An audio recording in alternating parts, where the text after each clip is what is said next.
This is a periwinkle blue Mustang, or at least that's what you guys were calling it. We made this by accident a couple weeks ago. We combined 4 unlabeled quarts of paint together, and this is what came out of it. You guys seem to like it. Gabe and I do too. But now we have to use it as a base for a pearl.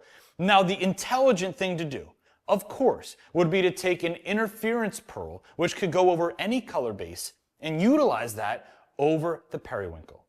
But that's too easy. Now, to Gabe's credit, if this project goes terribly wrong, he was advocating for an interference pearl to be used.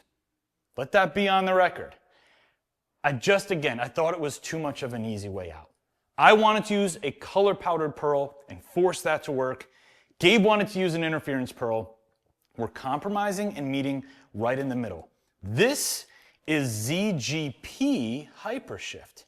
It is clearly a color powdered pearl, but behaves like an interference. How does that work? No idea. Let me show you what we're talking about. So as you can see, it's a purple powder, but underneath, it's like a gold to something to something. It's a wild pearl. No idea how it works, but it's perfect for this experiment. So we're going to be using 12.5 grams per gallon, which should be right on the cusp of maybe a little bit too much. But we think we're going to be in a good spot. So let's blend this up, and I'll show you what I mean by the purple pearl having really no indication of what it actually looks like. I don't remember what base coats we've used this over before, but every time it surprises us. So you would think, right, it's a purple kind of spaceberry something something. But check it out over the stick of truth, which rarely lies. See, there's no purple. I don't know how that works, but that's what it is. So this over this, predictions?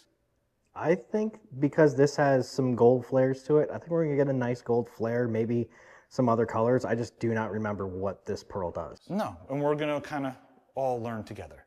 Ready? Let's go.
All right, guys, we're all done with the project. This was ZGP Hypershift over our accidental periwinkle, and I had no idea what to expect. But after seeing it, I'm very excited to show it to you. We're gonna take it outside right now, and you know what to do. Take a good look at this car, leave a comment below, and rate it for me 1 through 5. Let me know if you love it or if you don't, and if you wanna change the color of your own car, your own emblems, your own wheels, doesn't matter if it's permanent paint or peelable paint, head straight to DipYourCar.com. We've got a ton of kits and colors for you. They're all do-it-yourself friendly. Now, let's go outside. Gabe and I had a ton of fun in this video. I really hope you enjoyed watching it. I will see you on the next one.